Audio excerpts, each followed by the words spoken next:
সরকারি ভাতা কাট করে দেওয়ার নামে অর্থ হাতিয়ে নেওয়ার অভিযোগ উঠেছে। চাঁপাইনবাবগঞ্জ থেকে ওমর ফারুকের পাঠানো তথ্যচিত্রে ডেস্ক রিপোর্ট।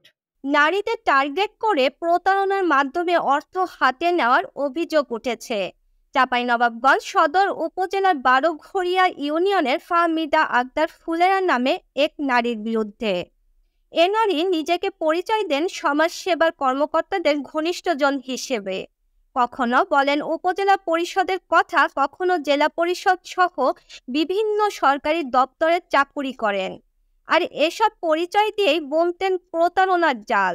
সরকারি বিভিন্ন ভাতা, সরকারি চাকরি দেওয়ার কথা বলে নানা জনের কাছে নেন বিভিন্ন অঙ্কের টাকা, আর সেই টাকায় ঘুরে বেড়ান।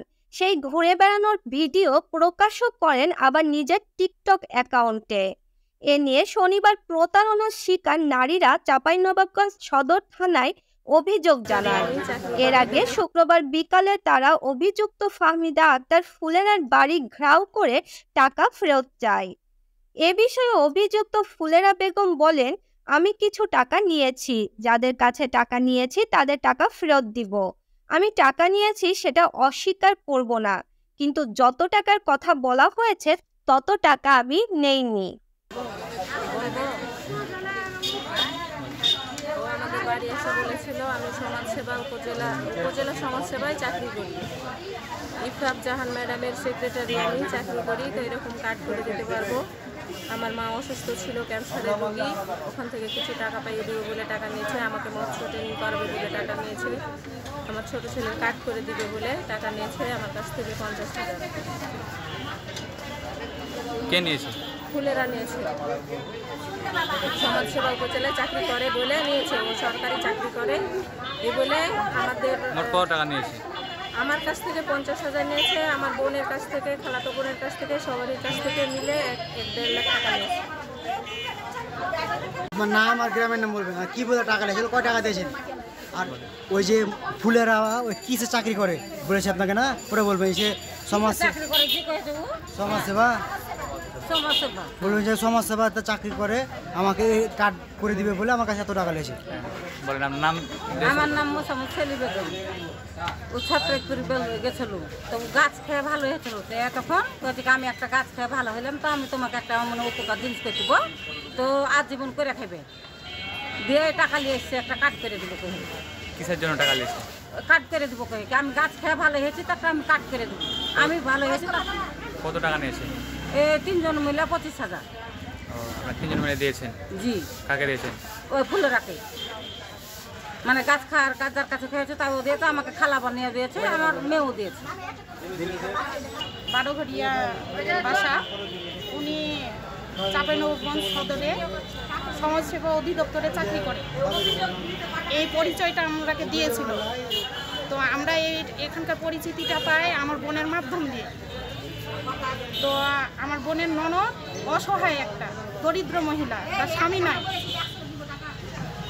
এ বলে তার কাছে টাকাটা নিয়েছে কি যে তাকে বাড়ি দেওয়া হবে, কারণ সে খুবই দরিদ্র, তার বাড়িও নাই, হত দরিদ্র, সে মেশিনের কাজ করে খায়।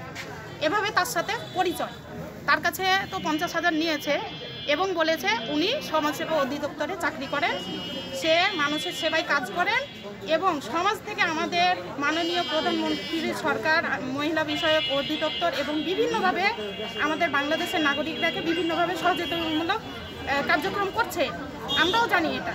তখন উনি ওনার মাধ্যম দিয়ে আমাকে খবর দিয়েছে কি যে মৎস্য বিষয়ক মানে হবে, ট্রেনিং হবে, গরু বিষয়ক ট্রেনিং হবে, এরকম করে আমরা বাড়িতে আমার মানে বোন, আমি, আমার ভাবি, মোট 12 জন আমরা বাড়ি থেকে টোটাল আমরা টাকা দিয়েছি। কেউ 2200 করে দিয়েছি, কেউ 3500 করে টাকা দিয়েছি, কারণ ওটার একটা ভাগ ছিল। উনি বলেছেন কি যে এক্ষেত্রে একটা অনলাইন মানে কার্যক্রম করতে হবে, অনলাইন করলে তাহলে আমরা ওখানে ওই মানে যাইতে পারবো, ট্রেনিংয়ে যাইতে পারবো, আর ট্রেনিং করলে আমরাকে সরকার থেকে অনেক মানে সহযোগিতা দিবে, আমরা কার্যক্রম করতে পারবো, আমরা কর্মমুখী হইতে পারবো। এই জন্য আমরা কর্মমুখী হইতে পারবো দেখেই আমরা কিন্তু ওই ট্রেনিংটা করতে চেয়েছিলাম।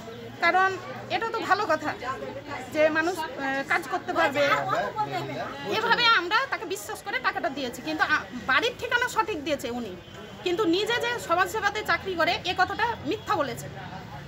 আমরা এটা বুঝতে পারিনি। টাকা দিয়ে দেওয়ার পরে যেদিন ট্রেনিংয়ের কথা, ওনার আর খোঁজ পাওয়া যায় না।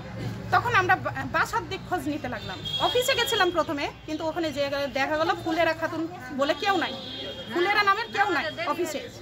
হ্যাঁ, কিন্তু অফিসের ঠিকানাই তারা দিয়েছে। তখন বাসার দিক গেলাম, বাসার দিকে যেয়ে দেখলাম ফুলেরা নামের যে মহিলা, সে চিটিং করে সবার কাছে টাকা খায়, এরকম আশপাশেও শোনা গেছে। তা আমরা চাই যে ওনার জন্য একটা সঠিক কোনো বিচার করা হোক আমাদের তরফ থেকে। সরকার কর্তৃপক্ষকে আমরা এটা আবেদন জানাচ্ছি, আইনের লোককে, প্রশাসনকে আমরা অনুরোধ জানাচ্ছি। হয়তো আমরা টাকা পাবো কি না, এতগুলো মানুষ এসেছি, আমি অন্তত টাকার আশা করি না, কিন্তু আমি সরকারের এবং সরকারের কর্মচারী যারা আছে আইনের লোক হয়ে কাজ করছে, তাদের কাছে আমি অনুরোধভাবে বিনীত অনুরোধ জানাবো যে অনেক মানুষের টাকা, যে অসহায় মানুষ, দরিদ্র মানুষের টাকা নিয়েছে, তারা আজ চোখের পানি ঝরাচ্ছে কেউ কেউ। হ্যাঁ, আমার টাকার কষ্ট থাকলেও আমার এত ব্যথা নাই, কারণ আমার কিছু টাকাই হয়তো হাজার হাজার টাকার মধ্যে হয়তো বা 2200 টাকা নিয়ে। কিন্তু আমি চাই কি যে উনি যাতে এরকম কার্যক্রম অন্তত আমাদের স্বাধীন বাংলাদেশে না করতে পারে। আমি সেটার জন্য সরকারের এবং সরকারের মুখী যারা কার্যক্রম করছে সরকারিভাবে, তাদের কাছে আমি অনুরোধ জানাচ্ছি। আসসালামু আলাইকুম। বলেন। আমাকে বলে টাকা লেছে যে আমি দুধ কার্ড, শিশু ভাতা কার্ড বানিয়ে দিই, করে দিই, তো তোমাকে করে দিব বলে আমার কাছ থেকে 14,000 টাকা নিয়েছি। নিয়ে বলেছে যে তোমার বাচ্চাকেও করে দেবো দুধ কার্ড, রেশন কার্ড, মানে সব কিছুই কার্ড করে দেবো বলে নিয়েছে এই বাচ্চার জন্য টাকা দিয়ে। আমাকে আর টাকা দিচ্ছে না, কার্ডও দিচ্ছে না। আমি চাকরি করি, উপজেলায় চাকরি করি, অফিস দেখাচ্ছে আমাকে যে এই জায়গাতে অফিস, এই জায়গাতে অফিস, আমি এটা ঘর, অথচ আমাকে ঘরে নিয়ে যায়নি, বাইরে থেকে সব কিছু করে আমাকে তখন ছেড়ে দিয়েছে। এটাই বলুন। ঘটনা হলো যে টাকাটা আপনি যে উদ্দেশ্যে নিয়েছেন ওখানে টাকাটা দেননি, টাকাটা আপনার কাছে আছে, সেহেতু টাকাটা তো এক সপ্তাহ কিছু নাই, আপনি বাড়ি যাবেন, দিবেন, নিবেন, দিয়ে দিবেন না। আমি ব্যাংকে রাখি, খাইলে কাউকে দিয়ে দিই, সেটা আপনার ব্যাপার, আমার ব্যাপার। আমি আপনার কাছ থেকে নিয়েছি, আপনাকে ফেরত দিতে। আমি একবারও মামাকে বলিনি যে ফেরত দিব না, আমার কাছে চাইনি, আমাকে সেরকম ভাবে চাইনি যে এই করবো। আমি বলেছি মামাকে, কালকেও বলেছি মামা, এই মামাকে, আমি তো টাকা নিয়ে নিনি, আমার তো কাউকে দেওয়া আছে, একটু সময়ের ব্যাপার আছে, 1 সপ্তাহ সময় লাগবে। কাকে দিয়েছেন নামটা বলা যাবে? নাম বলা যাবে না আপনাকে।